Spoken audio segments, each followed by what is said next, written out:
अस्सलाम वालेकुम dear students. Last के टॉपिक में हमने कैल्शियम के बारे में थोड़ा पढ़ा था। We studied that calcium plays an important role in several body functions and हमने पढ़ा कि कैल्शियम 99% स्टोर होता है बोन्स में and 1% outside like in body tissues और body fluids as in blood. और हमने देखा कि ब्लड में कैल्शियम लेवल कौन रेगुलेट करता है। वो दो हार्मोन्स हमने देखे, one is parathyroid hormone and the second one is calcitonin. So आज हम पढ़ेंगे disorders of calcium metabolism.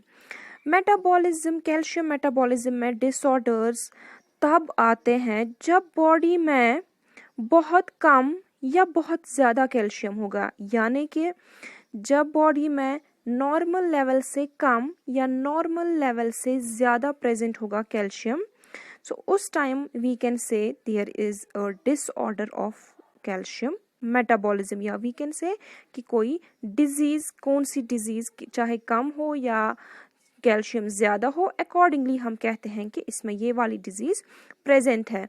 So first we will study about hypercalcaemia. Hyper means above, calci means calcium and emia means blood.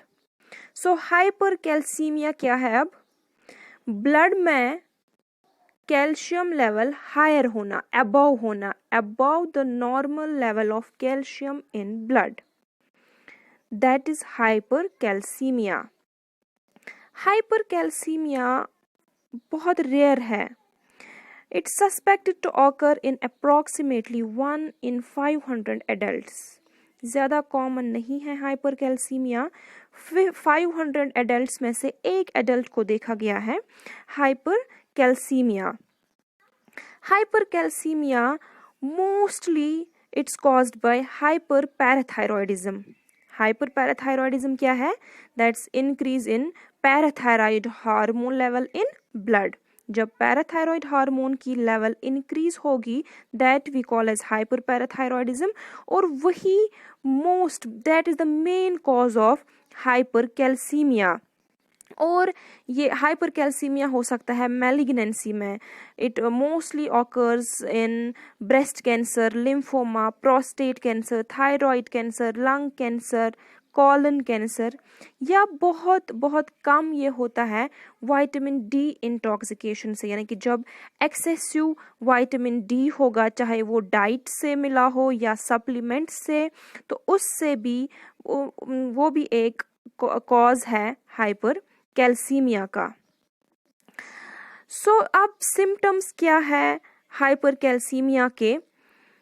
इसमें symptoms में lethargy होती है, muscle weakness होती है, loss of appetite होता है, कॉन्स्टिपेशन, नॉसिया, पॉलीडिप्सिया मीन्स ज़्यादा प्यास लगती है, एब्डोमिनल पेन होती है, पॉलीयूरिया होता है यानी कि यूरिन का नॉर्मल लेवल से ज़्यादा पास होना, कन्फ्यूजन होता है, डिप्रेशन होता है, या जनरल पेन्स, एक्स होती हैं। So these are all the symptoms of hypercalcaemia. कुछ केसेस में जब बहुत ज़्यादा कैल्शियम प्रेजेंट होगा ब्लड में, तो kidney try to dump it in the urine, causing calciuria, यानी कि यूरिन के साथ फिर कैल्शियम पास होता है, और कभी कभार ये इससे क्या होती है, फिर किडनी स्टोन्स भी बनती है। Next one is hypocalcaemia. Hypo means below, calci means calcium, and emia means blood. That means lower than normal calcium level in blood. Hypocalcaemia बहुत कॉमन है, एज यू नो कि जो नॉर्मल लेवल है हमारे blood में calcium की, that is 7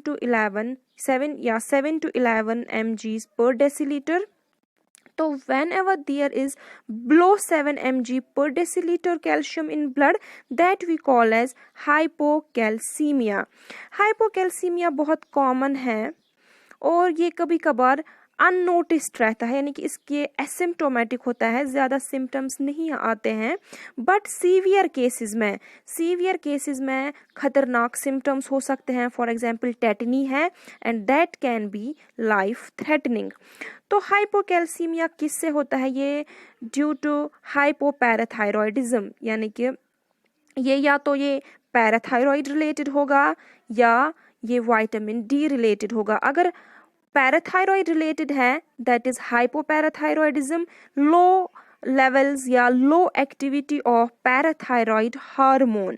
ठीक है, ये हो सकता है ईदर सर्जिकल रिमूवल और auto immune disorder of parathyroid gland, या तो होगा vitamin D related. Vitamin D related means vitamin D की डेफिशिएंसी होगी, विटामिन डी की कमी होगी, या तो डाइट में ही विटामिन डी ज़्यादा नहीं लेते हैं, या लैक ऑफ सनलाइट, या कुछ डिस्टर्बेंस होगी रीनल फंक्शन में। तो ये कुछ कॉजेज है जिससे हाइपोकैल्सीमिया हो सकता है।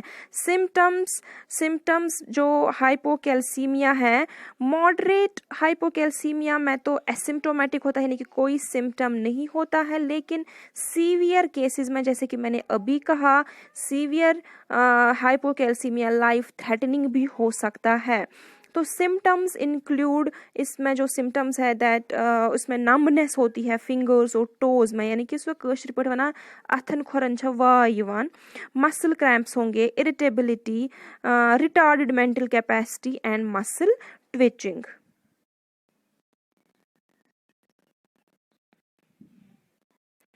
Next is osteoporosis.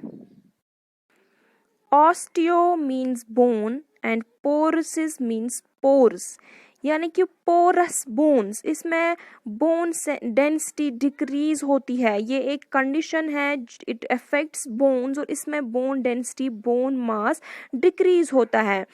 जैसे हमारी जो हेल्दी बोन्स है, जो नॉर्मल पर्सन होगा, हेल्दी पर्सन होगा, हमारी बोन्स के इनसाइड स्मॉल स्पेसेस होती है जस्ट लाइक हनी कॉम्ब।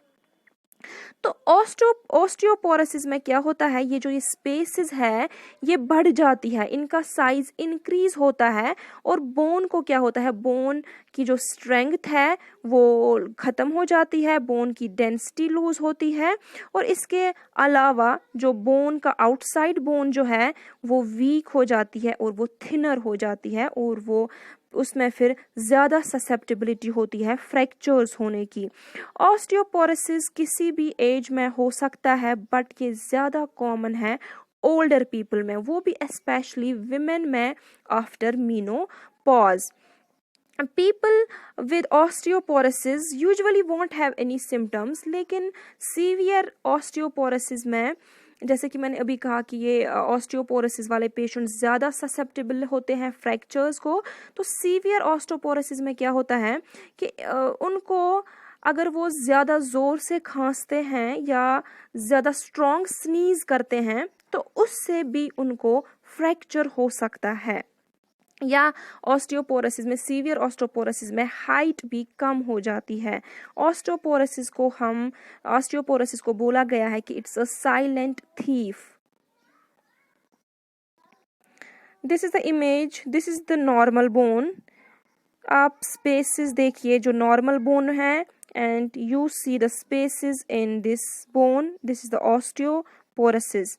ठीक है, so here you will see what is the difference between normal bone and osteoporosis bone। जो osteoporosis वाली बोन है इसमें जो ये स्पेसेस है वो ज़्यादा उनका साइज इंक्रीज हो गया है और इसमें फिर ज़्यादा ससेप्टेबिलिटी होती है फ्रैक्चर्स की।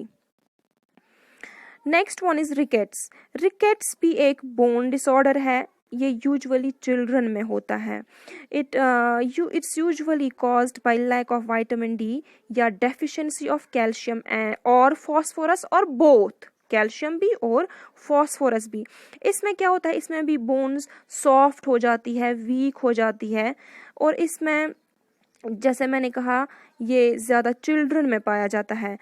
From 6 to 36 months old, age between 6 to 36 months old, इन बच्चों में ये ज़्यादा पाया जाता है, और जिन बच्चों में माल न्यूट्रिशन होगा उनमें भी रिकेट्स ज़्यादा पाया जाता है।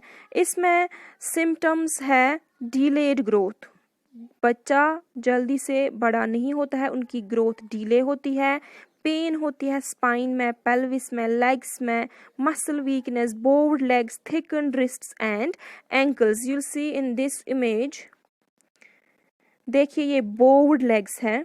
रिकेट्स पेशेंट्स में लेग स्ट्रेट नहीं होती है, बोर्ड होती है।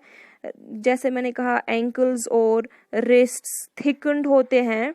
You will see here in this image, legs board है, एंकल्स रिस्ट्स थिकन्ड होते हैं।